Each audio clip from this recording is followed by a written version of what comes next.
Right now in San Diego, California, it's 55 degrees.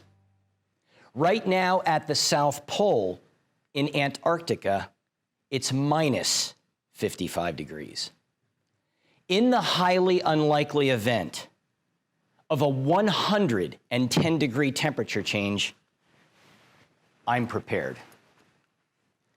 Speaking of being prepared, my wife Angela in 1985 was not prepared when she fell off a mountain, breaking nearly every bone in her body. That's why I went to Antarctica. Let me explain. It all started in August of 2001. While on a business trip in Bakersfield, California, a random visit to a bookstore changed everything. I walked into the business section of the Barnes & Noble, and I saw this book called Shackleton's Way. I had never heard of this book. I knew nothing about Shackleton, and I had no idea how this had any correlation to the real world. So I picked it up, and I just flipped through it. I spent maybe 10 minutes in this book, 10 minutes. And within that 10-minute period, I got it. Now, at the time, I had no idea how a 10-minute investment in a random story would subsequently change the rest of my life, but it did. One of the things that I came here to tell you today is this: 10 minutes invested in one story, one phone call, one email, one conversation with a spouse, a customer, a coworker, a child, a grandchild, a parent or a grandparent, even a random stranger can change somebody's life, possibly yours. Okay, what did I get in this 10-minute period that would subsequently change the rest of my life? Simply this: Shackleton in 1914 hired 27 people. And their plan was to do something nobody had ever done before, which was to cross the entire continent of Antarctica on foot. Nobody's ever thought of it. Nobody's ever tried it.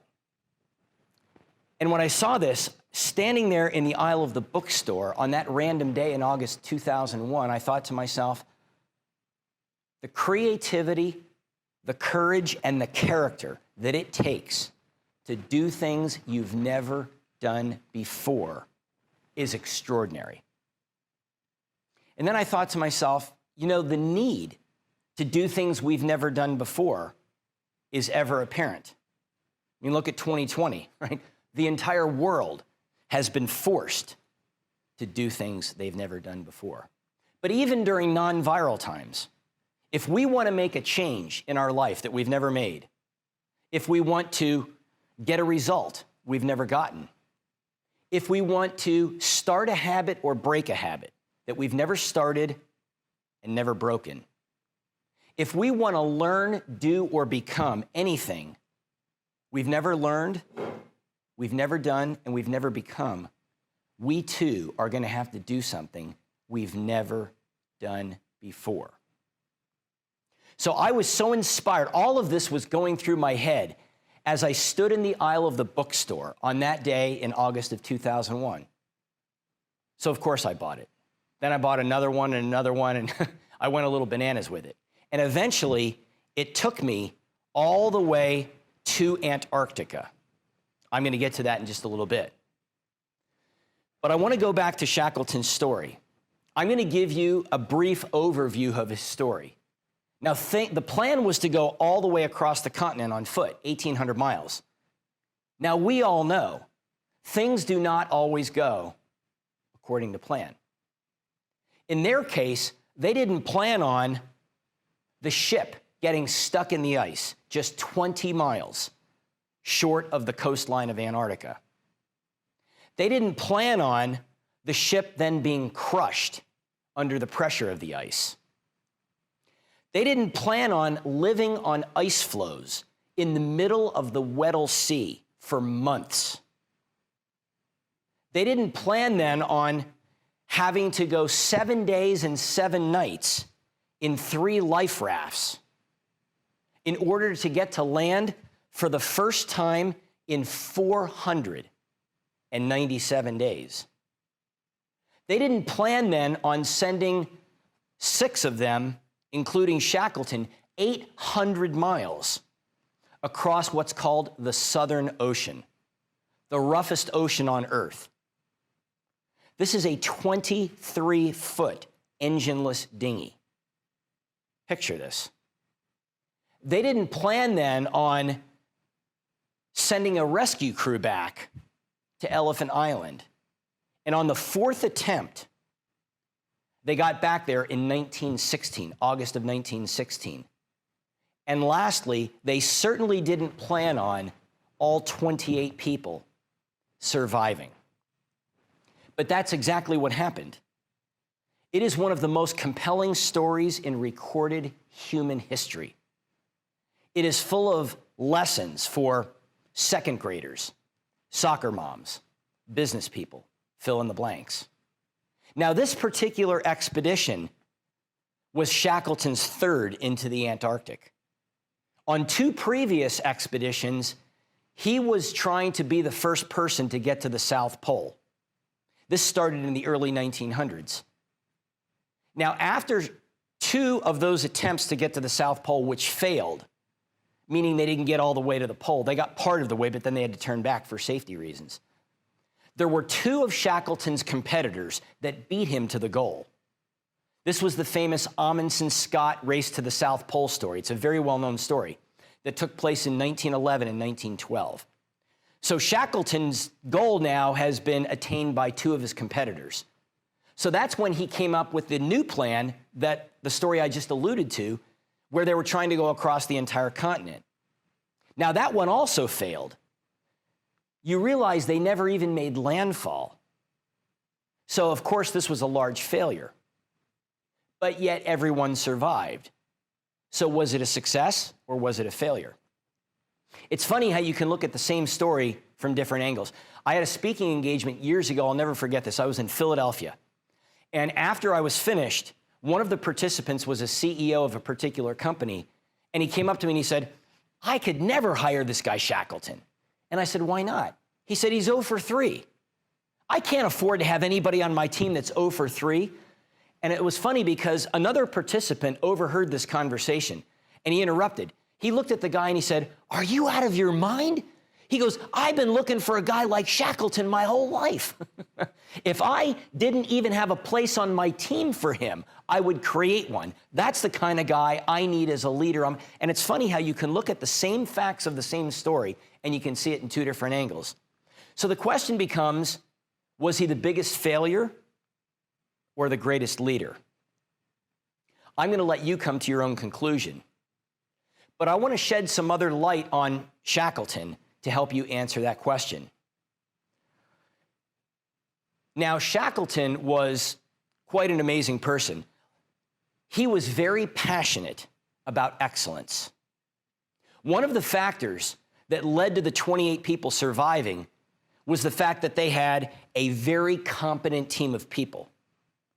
And it's interesting because people ask me the question, well, how did Shackleton assemble the team? It's funny because I spent 20 years in the business world as a headhunter. So my job was to help companies hire people. And I remember when I first read the story, I thought to myself, okay, I get the fact that one guy wants to try something like this. How do you convince 27 other people, independent of each other, that this is a good idea? Right? So Shackleton ran this ad. Now I'm going to read this for audio and video purposes, or in case your eyesight's as bad as mine. He put an ad in the newspaper in London in August of 1914 to assemble the team.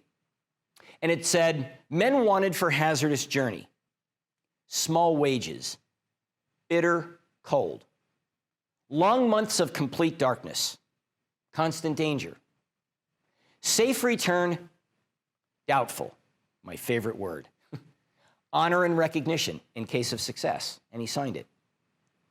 You think it worked? You bet it did. More than 5,000 people raised their hand with some level of interest. Now, when you look at this, you ask yourself the question, why did it work? I think there are a lot of answers, but I think the most obvious reason as to why this worked was because it told the right story. It told the right story that attracted the right people. Shackleton's story was compelling. It was an opportunity to be a part of something bigger and more important than yourself. It was a story about impact. And when I meet people who run companies, we talk about stories. And they ask me, well, Mike, what's the right story? And the answer is not the product or service that you sell. Because even making the assumption that your widget, let's call it, is the greatest one in the world, nobody really cares. The story has to be about the impact of the widget. It's always about the impact on people's lives. Let me give you an example. St. Louis, Missouri. One of my very favorite companies in the entire world sits in St. Louis. It's a manufacturing company. They're called Cambridge. I first heard about Cambridge years ago. Somebody said to me, Mike, you have got to go see this company. This is the greatest thing in the world. And I'm thinking to myself, what do these people do out there? Are they curing infectious diseases? Are they sending people to Jupiter? No. They build something really, really high tech. It's called a heater. I'm assuming you all know what a heater is. It's a big metal box that sits on the roof of a building and blows hot air into a room. That's all they do. And I'm thinking to myself, how is this so world class? No, Mike, you don't understand. It's not what they do, it's how they do it. Okay, now I have to see this. So I had a series of speaking engagements a couple of years ago in St. Louis, and I called Mark Braun, the president of the company, and I said, Mark, I'm coming to St. Louis. I'd like to see this firsthand. He said, come on down. So I spent the afternoon at Cambridge. It's just 100,000 square feet of manufacturing space. And we're getting a tour of the facility. And during our tour, a kid walks right towards us. I have no idea who this guy is. He's a young man. He had a safety glasses on and a hard hat and a badge. I figured he worked there. So I stopped him. I said, hi, my name is Mike. I'm assuming you work here. He said, I do. I said, what's your name? He said, Alex Ransom. I said, Alex, how old are you? I'm 20. Okay, keep this in mind. This is a 20-year-old kid who works in a manufacturing plant in St. Louis, Missouri. Realistically, he probably makes $15 an hour. Oh, and by the way, there's no air conditioning in the facility. Folks, this is St. Louis, Missouri. Have you ever been there in August? Are you kidding me? So I said to him, okay, how long have you been working here, Alex? He said about 1.5 years. Do you like it? Nope. I love it. And I'm like, well, that's kind of different. I said, why do you love it? He said this to me, Cambridge has changed my whole life. Changed your whole life? You're 20. Your life started about 2.5 weeks ago, right? He laughed. I said, how has Cambridge changed your whole life? He said, Cambridge has allowed me to be who I am. I said, what do you mean? He said, every single day, Mike, we have to make a certain component at our workstation and then pass it to the next one. He said, but I get to make changes as to how we do this every single day. I get to come in and think for myself. He said, this has shown me that I have skills and abilities I never knew I had. And that confidence, he said, is spilling over into my relationship with my girlfriend, with my parents. I said, stop. I looked at Mark, the president of the company. I said, 30 seconds of that right there, that's all we need. Cambridge's story is not about the heater. It's about the impact on people's lives. If you want to see this, just go to YouTube and put in Cambridge Air Solutions. You can follow them. They have got a gazillion videos online. And most of the videos are on how the process that they choose and the changes that they make have changed people's lives. And there are a ton of Alex Ransom stories under the rooftop of Cambridge.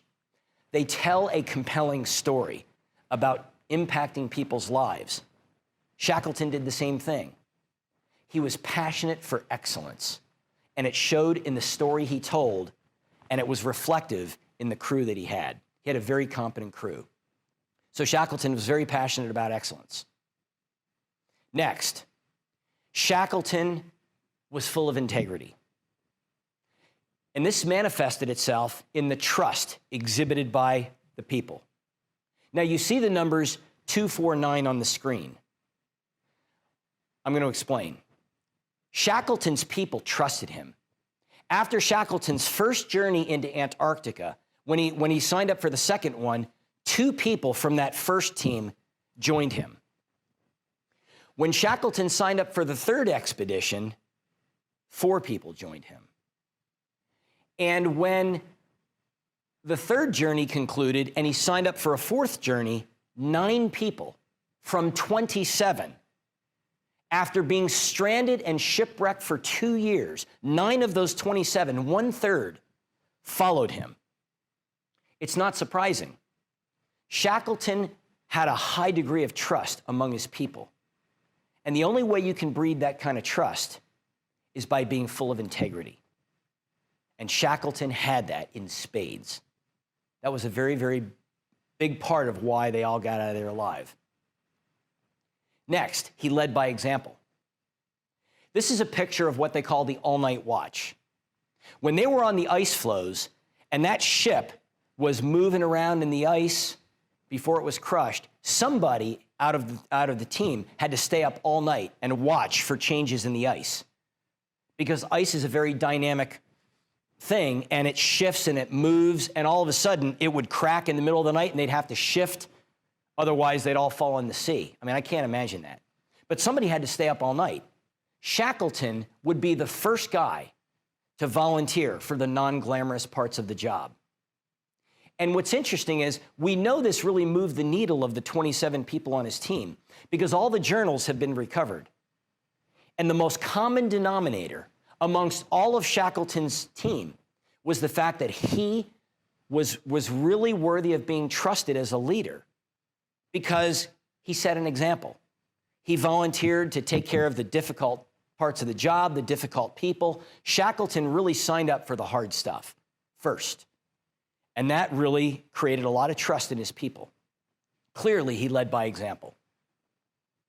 He was a lifetime learner.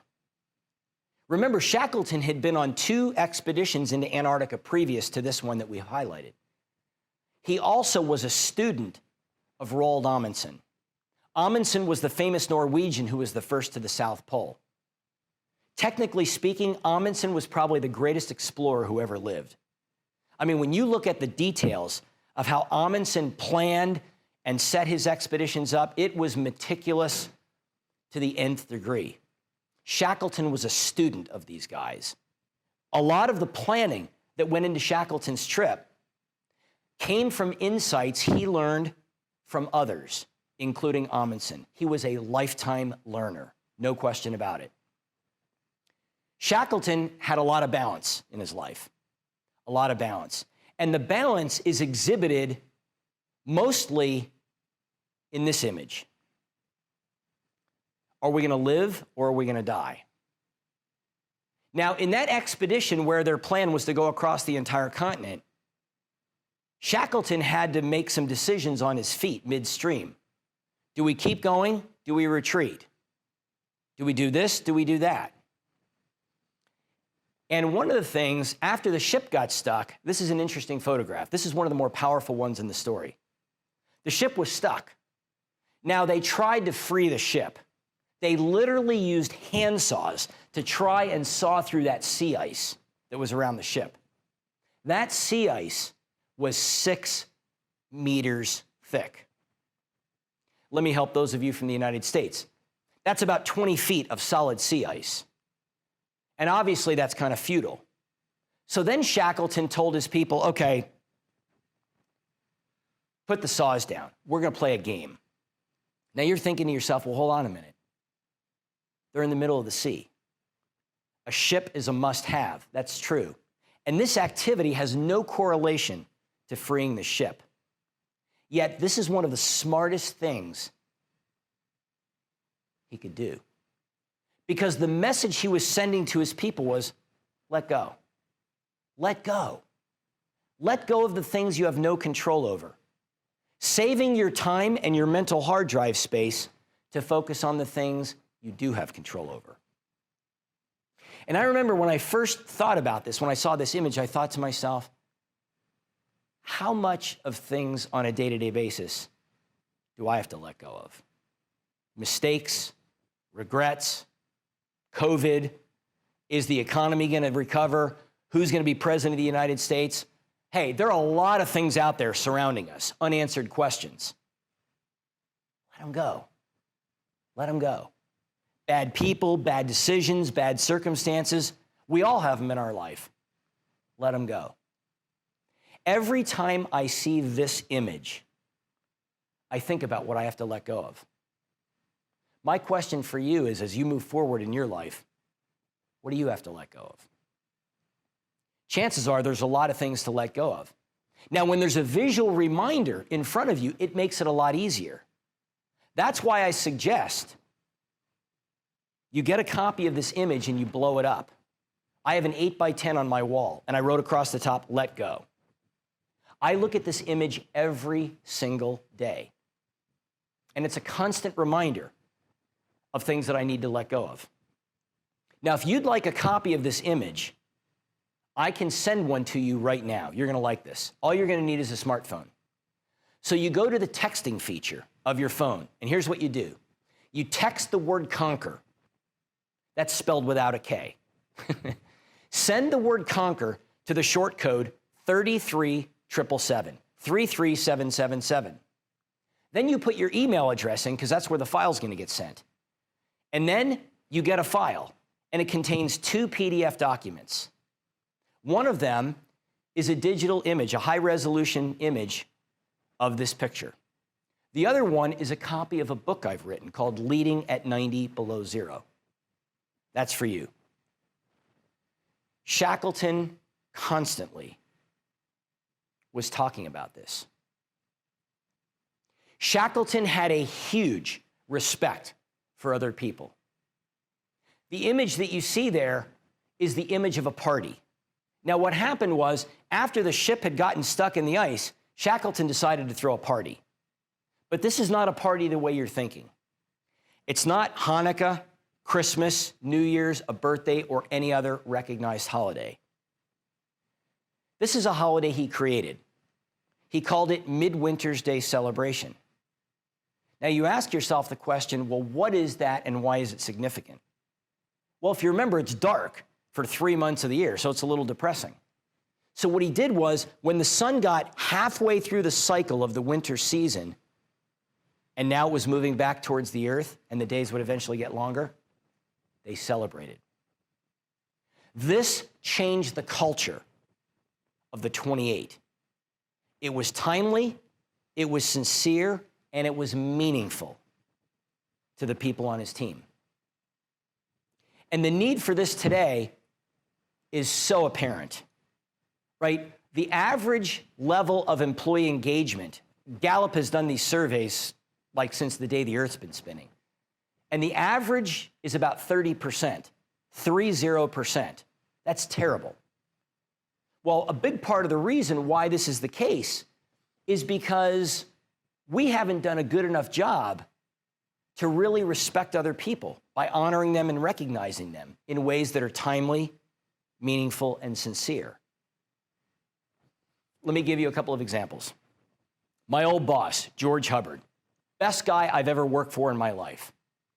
I'm taking you back to my Bakersfield, California days in August of 2001. When I ran into this story, at the time, part of my responsibilities as an employee were to teach a leadership course. Now, when I ran into Shackleton's story, I said, you know what? Shackleton's story is much more effective than the PowerPoint slides my company bought with this course. You know, the PowerPoint slides that look like Wikipedia on steroids, and they give you these big 4-foot binders that if you drop them on your foot, you end up in the emergency room. I'm like, this stuff's junk. So I replaced what my company bought with Shackleton's story, and it became a hit within my company. And so my boss, George, recognized, hey, Mike did something pretty cool. So he sent me a thank you card. Now, before I tell you what he wrote in the card, you have to know this. Out of all the people on Shackleton's team, his right-hand man was a guy named Frank Wild. Frank was a part of every expedition of Shackleton's lifetime, all 4 of them. So with that in mind, this card from George shows up in my mailbox. It's just a handwritten thank you card. There's no Starbucks card, gas card, promissory note, or promotional letter. It's just a handwritten card. And here's what it said. Mike, I want you to know the job you've done for us since we've hired you has far exceeded what any of us ever expected. Just like Shackleton had someone he could count on, I want you to know that you are one of the most reliable people I've ever worked with. Mike, you are my Frank Wild. In nearly 56 years, I've never had a better card in my whole life. You think I still have the card? Are you kidding? It's an Olympic gold medal. And you better believe, consistently, I would leave my house sooner, I would show up earlier, and stay later. Why? Not because George liked me, paid me, or threatened me. He did all 3. I did so because I wanted to. George Hubbard, like Shackleton, had an ability to get people in the want-to zone because of the respect that was shown in ways that were timely, sincere, and meaningful. Shackleton was a model of respect. And when you look at these characteristics I've highlighted about Shackleton, it's pretty obvious. Now, let me give you an example of how close at hand opportunities are. This picture was taken in a town that I'm sure not many of you have been to, Schererville, Indiana. It's a very small little town in northern Indiana that gets attacked by tornadoes. It's not a destination town. So if you don't get to Schererville, you're okay. People there are very nice. So I have a speaking engagement in Schererville about 6 years ago, and I'm writing some stuff up at the flip chart. Now keep in mind, we are at a Hampton Inn in the greater metropolis of Schererville, Indiana. We're not at the Ritz-Carlton, the Four Seasons, we're at the Hampton Inn. So I'm writing stuff up on the flip chart, and the clip that holds the paper under the chart breaks. It's kind of a hassle. So the guy on the left-hand side of the image notices that something was wrong. I didn't have to call him. He works at the Hampton Inn. So he came in behind me and he fixed it. He spent about 20 minutes. I stopped what I was doing. I turned around and I said, "Thank you. What is your name?" He said, "Mike Varela." I said, "Mike, how long have you been working here at the Hampton Inn?" 6 months. "Well, what'd you do before this, Mike?" "For 31 years, I was the janitor at Schererville High School." I said, "Mike, I have to tell you something. I have been doing this a long time. I have been to every hotel you can picture. Been to all 50 states, been around the world. This is probably the best example of service I've seen at a hotel in a long time. May I take your picture with one of my customers so I can remember this?" He said, "Sure." Then he says, "What are you going to do with it?" I said, "Mike, you're too late." "What did you do?" His eyes got really big. I said, "I just posted it online to about 10,000 people.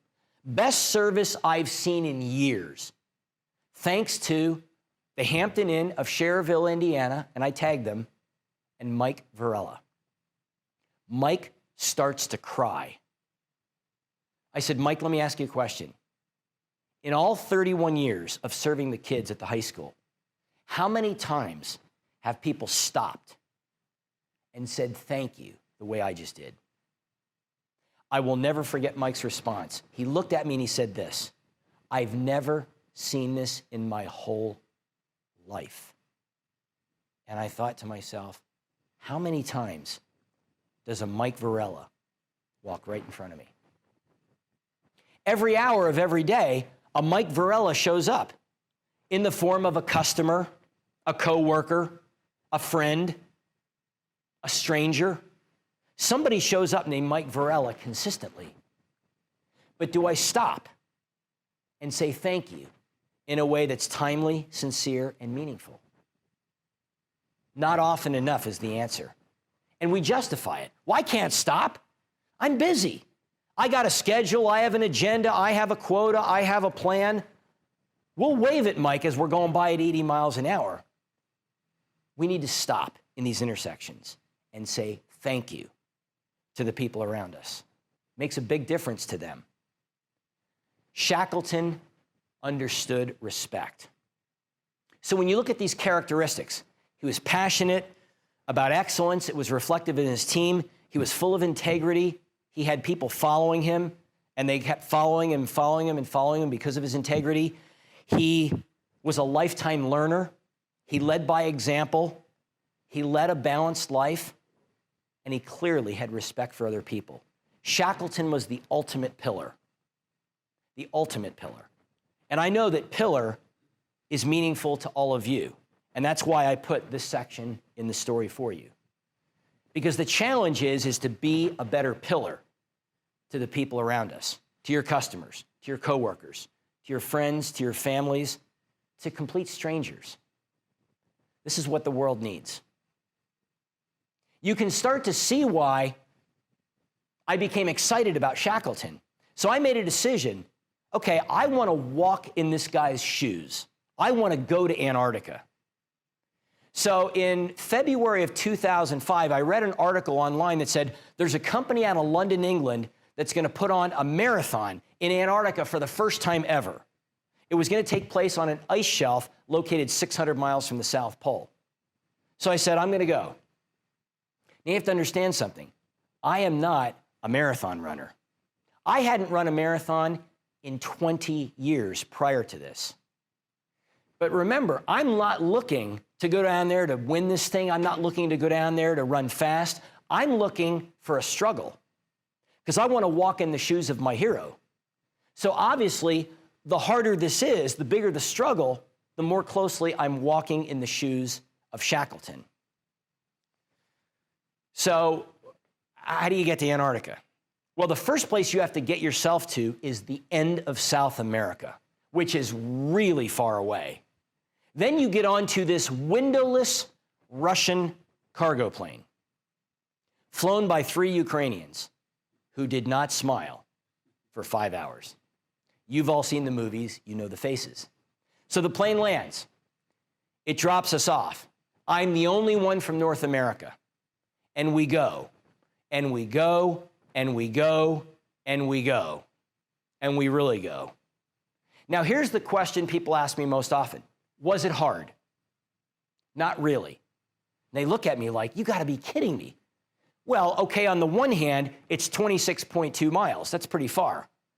But it really wasn't that hard for 2 reasons. Number one, I paced myself. I literally took my buddy, Pace the Penguin, with me. He literally sat inside the jacket the entire time. And when it got really hard, I pulled him out, and we had a conversation. And he said things like this to me. Mike, don't stop. Slow down if you have to. Don't stop. Stay consistent in your activity. Don't go too fast. Don't go too slow. And the one thing, if you watch the movie The March of the Penguins, there are a few reasons as to why these are some of the only creatures that can survive in Antarctica. They are very relentless in their ability to keep conquering because they never stop. Now, granted, they don't go fast, but they never stop moving. The conditions and the circumstances around them are never a reason to stop moving. They're constantly moving forward no matter what. And I heard that message loud and clear. Number 2, I was conditioned. Now, this is where the story becomes a little bit of a cartoon, as if it's not already. Okay, I live in San Diego, California. 50 degrees is like as cold as it gets. I mean, this morning it's like in the low 50s. People are like, lock up the kids, lock up the pets, call the army. It's like national emergency. It's freezing out here. And there's no chance Angela, my wife, is open to relocation for training purposes. She's not going to go to International Falls, Minnesota, Regina, Saskatchewan, one of my favorite places on earth. Last January, minus 44 degrees. And she's not going to the coldest inhabited town on Earth. It's on my bucket list, Oymyakon, Siberia. January of this past year, actual real temperature in Oymyakon, as measured on the thermometer, minus 62 degrees centigrade. For those of you struggling with the math from the United States, minus 89 degrees Fahrenheit. Angela is not going to Minnesota, Canada, or Siberia. So I had to train in this freezer. And the whole backstory to the freezer was really a cartoon and a half. I basically talked my way into this cold storage facility. And the question people ask me most often about the freezer is this: was it cold? Okay, let's think about this. I realize this is a real stumper, right? Was it cold? Well, they left us a clue. They call it a freezer. There's a clue there. Yeah, it was cold. It was minus 22 degrees Fahrenheit. But that wasn't the hard part. The hard part, 59 feet, back and forth and back and forth and back and forth, from one gunmetal gray frozen wall to the other, just back and forth. And you're thinking to yourself, you gotta be out of your mind. And I was thinking that, until I had a flashback to 1976. I grew up in a city called Allentown, Pennsylvania. It's an hour outside of Philadelphia.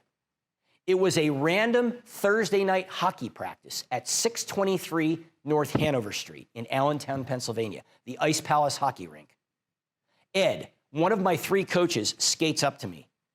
I can vividly see this today like it was 1976. Ed's wearing a bright Kelly green Lehigh Valley Comets hockey jacket, blue, baggy, oversized sweatpants. He's got a wooden hockey stick in his hand made by a company called Coho. Black tape on the blade of the stick, frayed and falling off.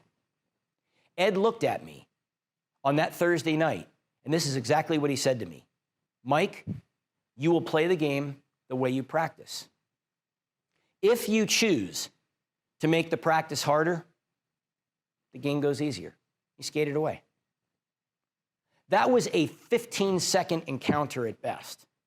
Little did I know at the time, 15 of the most important seconds of my whole life took place right then and there on the ice. Because what Ed taught me was this.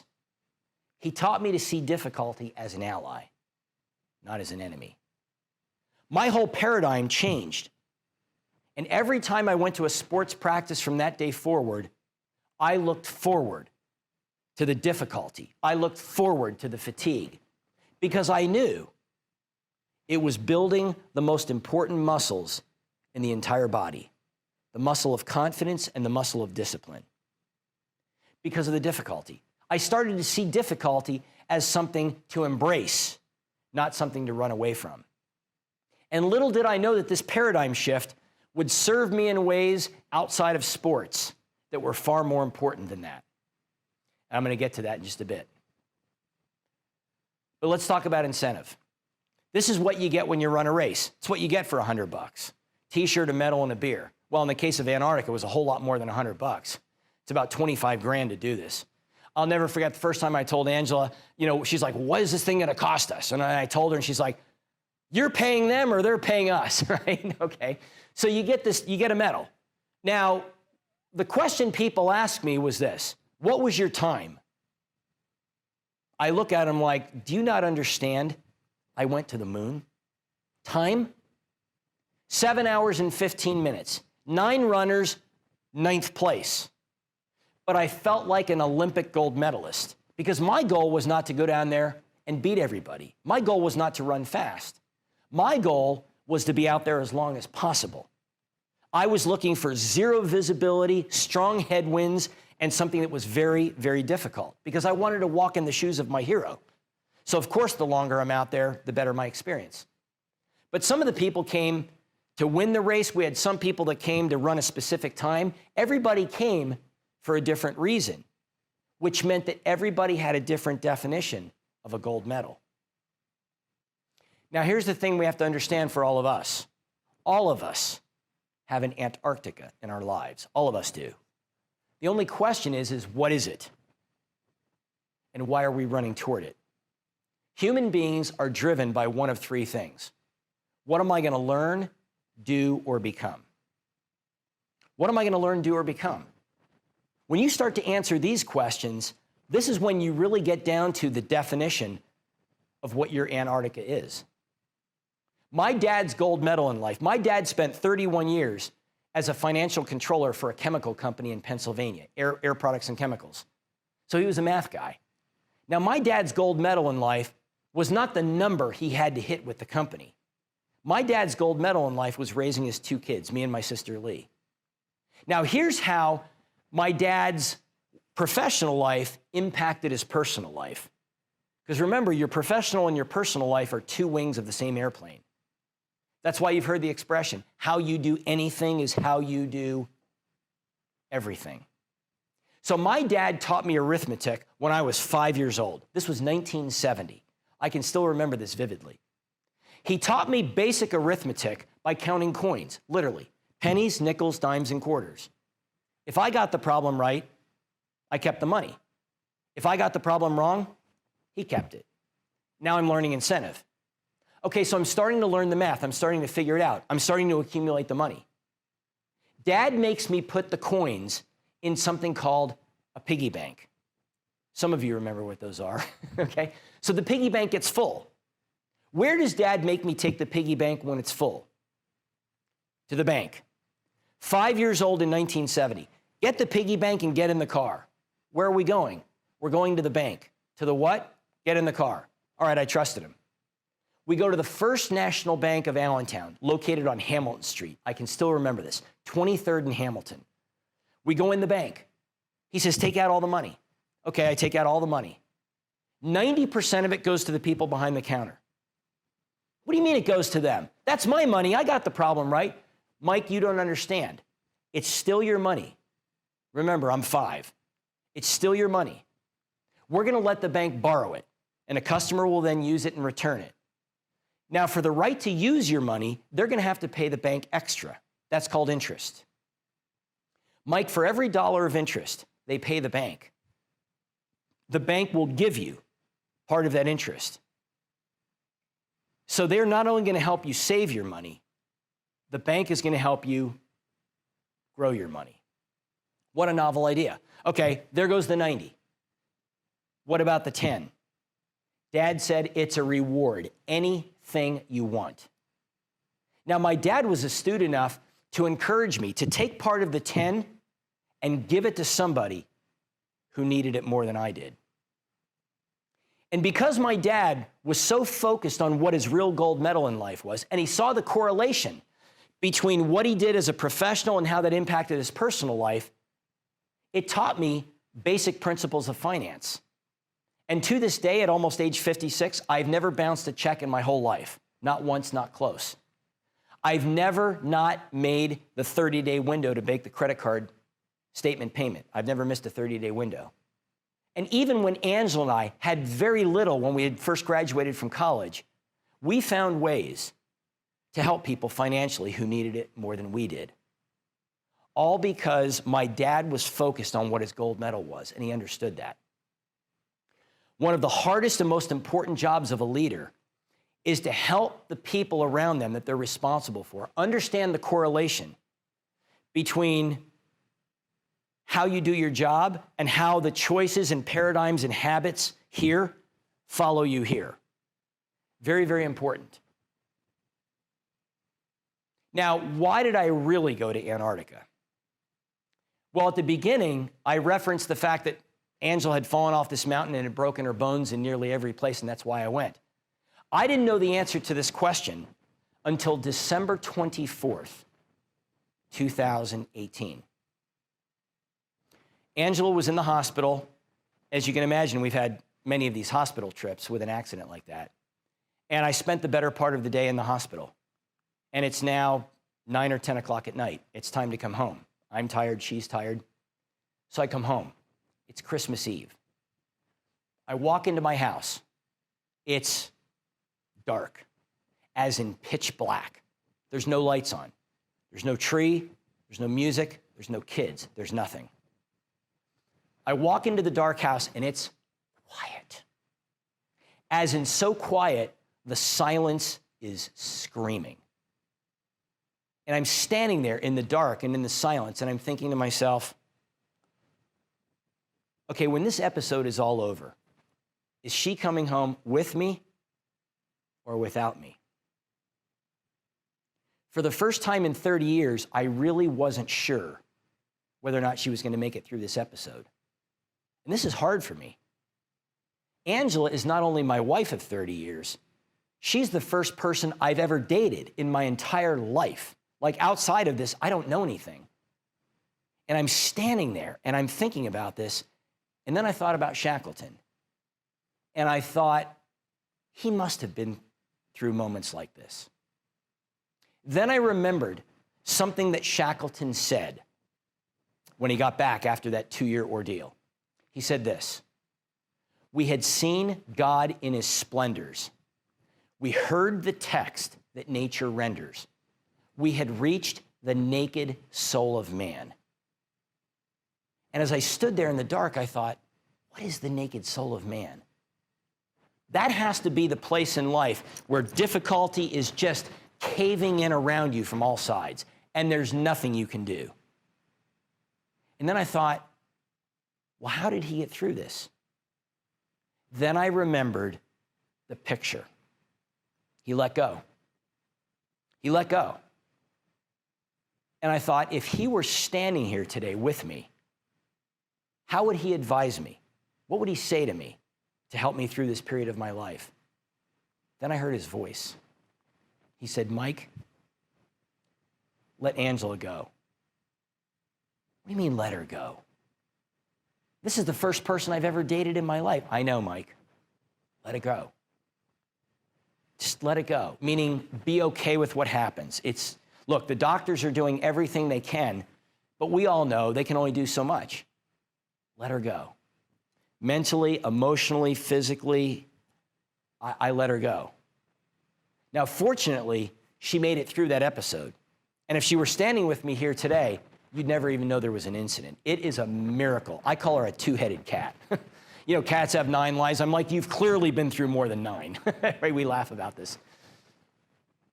But then I thought to myself, this is why you went to Antarctica, Mike. You didn't just go to run this marathon. I mean, at the time I did. You didn't just go to walk in Shackleton's shoes. You went to Antarctica to prepare yourself mentally, physically, emotionally, spiritually, in every way you can prepare for the hardest and the most important moments in your life. And all of us are going to be in these circumstances. Now, it doesn't have to be sports. It doesn't have to be Antarctica. It doesn't have to be Shackleton. It doesn't have to be freezers. But it's got to be something. Because all of us in our lives have to navigate through change, chaos, and crisis. Not just in 2020. It's been magnified in 2020. But on an everyday basis, we have change, chaos, and crisis as a part of everyday life. The question is, are you going to keep conquering?